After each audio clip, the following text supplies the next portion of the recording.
All right, let's dive into Genesis 15, huh? It's a story about a covenant God makes with Abram. Yeah. And it's pretty epic. It is, yeah. And it's, these twists and turns in the story, they're really important because this isn't just any old agreement, right? This covenant actually lays the foundation for so much of what we see throughout the Bible. So understanding it is kind of a big deal. Yeah, it's like setting the stage for everything that comes after. Exactly. So Abram, he's getting up there in years. And back then, of course, having children, that was a huge deal, right? Oh, yeah. And it just hasn't happened for him and Sarah. Right. I mean, think about it. Inheritance, lineage, that was everything back then. Yeah. So to not have children would have been... Yeah, huge. Yeah, I mean, really significant. And then God comes in with this promise. He says, your descendants will be as numerous as the stars. It's kind of mind-blowing when you think about it. Yeah, I mean, I can only imagine what must have been going through Abram's head, right? Yeah, I mean, on the one hand, I'm sure it was just incredible. Yeah. But on the other hand, like you said, he's up there in years. Doubt, for sure. He hasn't had any children, and you're told you're going to have countless descendants. Like, how? Yeah, exactly. So then God decides to seal this promise, and he does it in this, seriously dramatic way. Oh, yeah. And, they bring in these animals, a heifer, a goat, a ram. The whole 9 yards. Yeah, even birds, right? And Abram's told to cut them in half, lay the pieces opposite each other. I mean, it's a powerful visual, right? It's like this binding agreement. Yeah, I mean, this was no joke. This was serious business. Right. And the consequences of breaking a covenant back then. I mean, you can just imagine, right? Yeah. It's like your word is your bond, but times 1,000, Yeah, exactly. But, okay, so here's where it gets a little curious for me. Okay. The birds, they're not cut in half. Yeah. Why not? Why do you think that is? I mean, it's such a specific detail, right? Yeah. It has to mean something. It does, yeah. I have no idea. I mean, one thought that's really interesting is that those birds, they kind of symbolize the spiritual dimension of this promise. Interesting. It's like God is saying this covenant, it goes beyond just what's happening here on earth, right? It goes beyond even just Abram's lifetime. It speaks to something eternal. It's a hint at something bigger. Yeah, exactly. Wow. It gives me chills every time I think about it. Yeah, I mean, those birds are like a symbol that there's something much bigger going on. Yeah, and then it gets even more intense because Abram falls into a deep sleep. Yeah. And during this sleep, this is when God reveals this prophecy, a really crucial part of the covenant. Yeah, it's not all sunshine and roses for Abram's descendants. No, not at all. God tells them straight up that they're going to face hardship. They're going to be strangers in a foreign land, oppressed for 400 years. I mean, that's a really long time. Yeah, it's heavy stuff. Yeah, I mean, imagine carrying that. I know. That weight, knowing that your descendants are going to go through that. Yeah, you get this incredible promise, but then you get this dose of reality at the same time, right? It makes you wonder, how Abram must have felt. Like, how do you process that? Yeah. What a mix of emotions, right? Totally. And then God promises to deliver them. Right. He doesn't leave it at that. He says they will inherit the land. Yeah, and this is where things start to connect to the later stories in the Bible, right?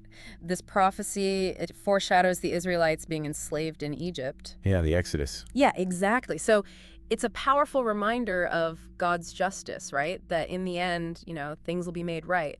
But it also shows us that there's this bigger plan that's unfolding. It takes time. Yeah, it's not instant gratification, right? No, it's a long game. It's a long game. Yeah. So, we have the foundation being laid here for this epic story of, faith and perseverance and ultimately freedom. Right. It's a beautiful story. Yeah. So Abram wakes up, right? What do you think he's thinking? The Bible doesn't actually tell us what his immediate reaction was. Right. But I imagine it was probably a mix of awe, at the promise here about the prophecy. Yeah. And probably a lot of questions too, like, wait, what?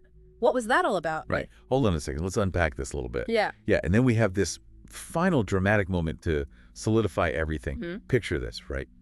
It's dark. Abram's asleep. And then suddenly there's this smoking oven, a bit of a braiding torch, and they appear, and they're passing right between... I mean, that's a powerful image. I know, right through those pieces of sacrificed animals. It's something out of a movie. Yeah. What does it mean? What's the symbolism there? It's God accepting the covenant. Okay. Yeah. You know, it's like divine fire solidifying this agreement, making it official. So this wasn't just any ordinary Right. handshake agreement. No. This is God we're talking about, right? Yeah. So this is Right. this was something, extraordinary, something that's going to impact generations to come. This is serious stuff. Yeah. Okay, so we've got this promise of descendants. We've got the prophecy of hardship and eventual liberation. Yeah. It's all sealed with this, intense ceremony with the animals and the fire and everything. But this covenant also includes a land grant, right? Yeah. What exactly was God promising to Abram's descendants? Like what land? Yeah, so God is really specific, right? He describes this area that stretches from the river of Egypt all the way to the Euphrates River. That's a lot of land. Yeah, it's a vast territory. And at that time, it was inhabited by lots of different groups, So prime real estate. Yeah, for sure. Anything else stand out to you about this land grant? Anything particularly interesting? There is, yeah. So the covenant mentions the Amorites who were living in the land at that time. And God specifically says that Abram's descendants will return in the 4th generation because the iniquity of the Amorites is not yet complete. The iniquity of the Amorites is not yet complete, huh?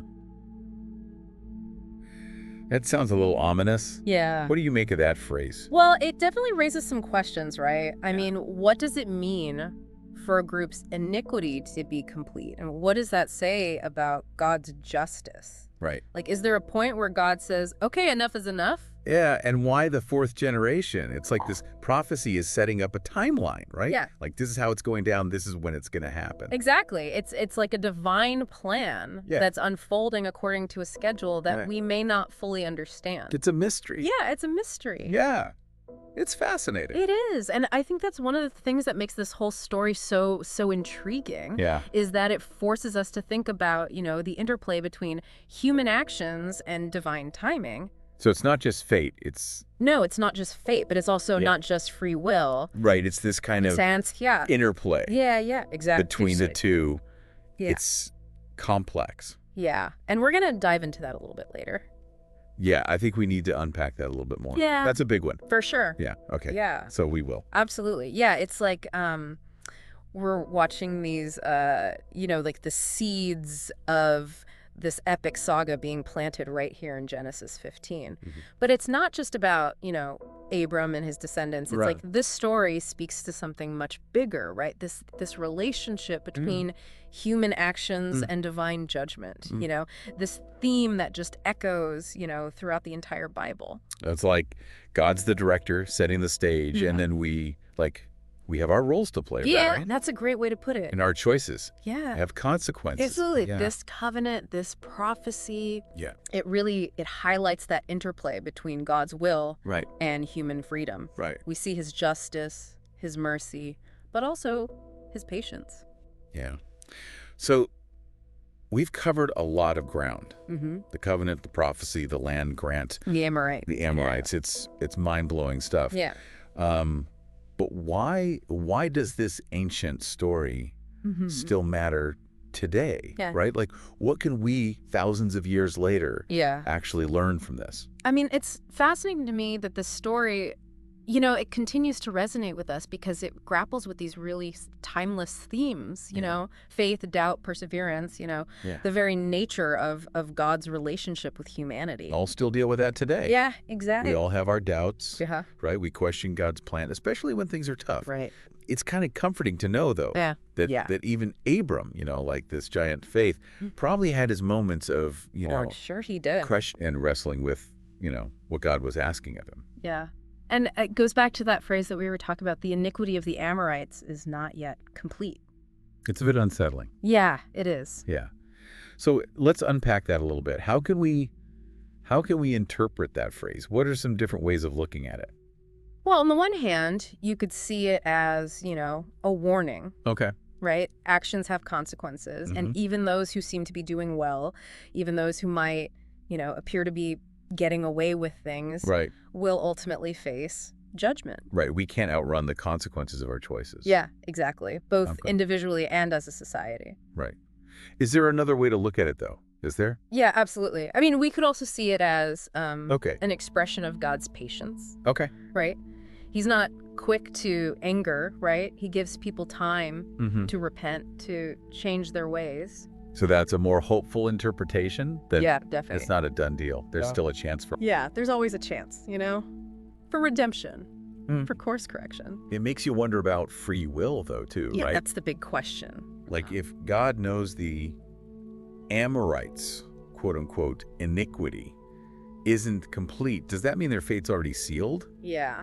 Or do they still have the power to change things? Right. And that's the thing with this story is it doesn't really give us those easy answers. Yeah. It presents us with that complexity, Wow. you know? And I think that's what makes studying these, ancient texts so fascinating, right? It's because they don't, shy away from those tough questions. They challenge us to actually wrestle with them. Right. It's about the wrestling. Yeah, exactly. It's not about, like... It's not about having all the answers. Right. It's about wrestling with the questions. Yeah. Yeah. And it goes back to that interplay again, right? Between human choice Yeah. and divine will. Mm-hmm. It's a dance. It's a dance. Yeah. It's like this story is less about giving us, a set of rules or a list of answers, Right. and more about giving us a framework. Yeah, a way to think about it. Yeah, for thinking about how God works in the world. Yeah. How his justice and his mercy Yeah. operate in ways that we may not always understand. Yeah, we're not always going to get it. No, not at all. Right. Yeah. And so, okay, bring it back to Abram. Yeah. Can you imagine, right? Being in his shoes, Yeah. you get this incredible promise, but then you get this prophecy of hardship for your kids, your descendants. Yeah. And then there's this whole thing with the Amorites. Right. What's going on there? What do you think is going through his mind? I bet it was just a whirlwind of emotions, Awe, fear, confusion, probably some excitement, Yeah, for sure. maybe even a little bit of, responsibility knowing. Yeah, like, oh man, my kids are going to have to go through this. Yeah, exactly. I got to prepare them somehow. But then he chooses to trust God, right? Yeah. Even when it doesn't make sense. Even when he doesn't fully get it. Yeah. I mean, that's Incredible. it's incredible. It's a powerful reminder that faith often, it requires us to just kind of step into the unknown. To embrace uncertainty. Yeah. To say, okay, God, I don't know what you're doing, but I'm going to trust you. Yeah. It's about trusting that his plan, even when we don't see it. Yeah, even when it's shrouded in mystery, Yeah. it's going to lead to good. It's a good message for us, you know? Yeah, especially when we're facing challenges in our own lives, right? Especially then. Yeah, to remember that even Abram, the father of faith, right? Yeah. Wrestled with this stuff. He had moments. He did, absolutely. He wasn't perfect. It makes his story so much more relatable. Oh, yeah, for sure. Don't you think? Yeah. He's not this, superhuman figure up on a pedestal. He's a human being, Yeah. Who wrestled with doubt, Yeah. with uncertainty, Yeah. who ultimately chose to trust God. It's encouraging. Yeah, it's really encouraging. It's a good model for us too, Yeah. to approach our challenges Yeah. with honesty, right? Like, Yeah. okay, this is tough. I don't get it. Yeah. But to also have that faith, Yeah. to say, okay, God, I'm trusting you in this. Yeah.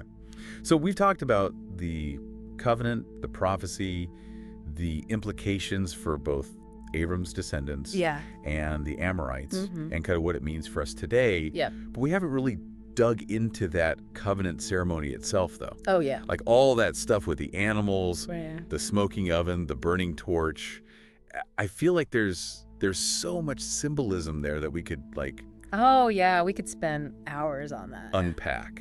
Right. It's not just, random actions, right? Right. These actions had deep meaning in the ancient world. So if we want to really understand Right. what's going on here, Yeah. we have to understand what those symbols meant. Right, exactly. So, Yeah. okay, let's break it down. Cutting the animals in half. Yeah. What was the significance of that? So in ancient Near Eastern cultures, dividing animals like that and laying the pieces opposite each other, that was like a way of creating this binding agreement. Imagine standing there between those halves. Yeah. It's like you're saying, we're both in this together, All in. no matter what. Yeah, like no turning back now. Exactly. Yeah. But why not the birds, though? Like, why weren't they cut in half? Right. Well, remember how we were talking about the birds, maybe symbolizing that spiritual dimension of the covenant? Right. Some scholars believe that not dividing them, that reinforces that idea, Okay. It's like God is saying, this covenant, it goes beyond the physical realm. It's more than just, a physical agreement. Yeah, exactly. It's binding. It's spiritual. Yeah. Yeah, on a spiritual level as well. I like that interpretation. Yeah, me too. It adds a whole new layer of meaning totally. for the ceremony. Okay, so then we've got the smoking oven. Right. And the burning torch. Passing between those pieces. Yeah, passing right through. Yeah. What's that about? It's God accepting the covenant. Yeah. It's like this divine fire that's sealing the deal. Right. Making it official. Okay, so it's not just Abram making a promise. Right. God's making a promise too. Exactly. It's a two-way street. It is, yeah. And that's what makes this covenant so unique, right? It's not just a contract between two human parties. It's, God and humanity. It's a covenant with God. Yeah, and it's initiated by God himself. Yeah, it's like God is saying, I'm all in on this. Yeah. I'm committed. I'm in it to win it. It takes it to a whole other level. Right? Yeah, it does. We're not talking about just a land deal here. No. We're talking about the foundation of a relationship. The foundation of a relationship Yeah. between God and his chosen people. And that relationship, as we've seen, is like full of complexities and challenges and incredible blessings. It's a journey. Yeah. Yeah, it's not a destination, it's a journey. Yeah. And it all starts right here. Right here in Genesis 15. With this covenant, with this act of faith and trust between God and Abram. But here's the question for you. Okay. What does this covenant story mean for you today? Oh. How does it resonate with your own experiences of faith, of doubt, and the challenges of life? That's a good question. It's easy to get lost in the historical details, right? Yeah. But this story it's about something much bigger than that. Yeah. It's about the nature of faith, the power of perseverance, and that enduring hope that even when things are tough, God is with us. Beautifully said. This story reminds us that, we're not alone in our struggles. We're not alone. Yeah. Even Abram, the father of faith, experienced doubt and uncertainty. It encourages us to face our own challenges with that same honesty and faith, Yeah. Trusting that God is working things out even when we can't see the whole picture. So you're saying this isn't just an ancient story? No, it's a living story that still speaks to us today. Absolutely. Yeah. It offers guidance, hope, and, a glimpse into the heart of God. Yeah. But before we get too carried away here, I think we need to take a step back and consider one more really important aspect of this story, which is the specifics of the land grant. You get the details. Yeah, the details. And how that promise actually played out in the lives of Abram's descendants. Right. The rubber meets the road. Yeah. Yeah. Oh, yeah. We can't just gloss over those details. They're really important because they really shape so much of what we see, later on in the Bible. Yeah. So big picture, how does this covenant with Abram, this promise of land, how does it fit into the overall story of the Bible? Help me connect the dots. Okay, so think of it this way. So you have the promise of countless descendants, right? That leads to the growth of a people, right? Yeah. And they eventually become the Israelites. Right. And then that prophecy of hardship and deliverance. Yeah. Well, that foreshadows their time in Egypt, their enslavement, and then, of course, their eventual exodus led by Moses. Right. Yeah. And then that land grant. Yeah. Well, that sets the stage for their return to Canaan, the land that God promised to Abram. So it's all connected. Yeah, and the establishment of their kingdom. Yeah, it's like this one covenant sets the stage for practically the entire Old Testament. It's like a domino effect, one event leading to the next. Yeah, like a chain reaction. Yeah. But it's not just about the historical events, right? No, it's not just dates and names. Yeah, it also sets up these major theological themes that we see throughout the Bible. God's faithfulness, his justice, his mercy. And his plan. And ultimately, his plan for humanity, right? Exactly. It's not just about, one group of people getting a piece of land. It's bigger than that. It's about God's plan for the whole world. Yeah. So it's like this thread that's woven through the whole tapestry of the Bible. Yeah, it connects everything together. Yeah, but it doesn't stop there, does it? Yeah. This covenant, it has implications for the New Testament too, right? Oh, absolutely. I mean, Jesus, as a descendant of Abram, he inherits those promises of the covenant. Yeah. And then through his death and resurrection, he extends those promises to all who believe in him. Wow. Regardless of their, ethnicity. So this covenant made with one man thousands of years ago ends up having a universal impact. Yeah, it's amazing, right? Talk about a ripple effect. Talk about a ripple effect, yeah. And I think that's why this story, it just continues to resonate with people of faith today. It speaks to something deep within us, you know? This longing for connection, for purpose, for a relationship with something greater than ourselves. Right. It's like it gives us this glimpse into God's heart, right? His desire to be in relationship with us. Yeah. His faithfulness to his promises and like his plan to redeem and restore humanity. It's a beautiful story. Yeah, it really is. Yeah, and it invites us to, think about our own relationship with God. Oh yeah, for sure. So what promises has he made to us? Yeah, what are those promises? What challenges do we face? Yeah, what are those challenges? In living out those promises. And how can we, draw strength and inspiration from Abram's example, from his unwavering faith? Right, even when he couldn't see the full picture. That's good stuff. That's a lot to think about. Yeah, definitely. But I think that's a good place to wrap things up for today. Yeah. The covenant with Abram, it's more than just, a tale from the past. It's a living story. It's a living testament. Yeah. To God's faithfulness, his love, and his enduring plan for humanity. That's a great way to put it. Well, thanks for joining us on this deep dive into Genesis 15. We hope you learned something new, and we hope this has inspired you to keep exploring the Bible. Keep diving deep. Keep diving deep. We'll see you next time.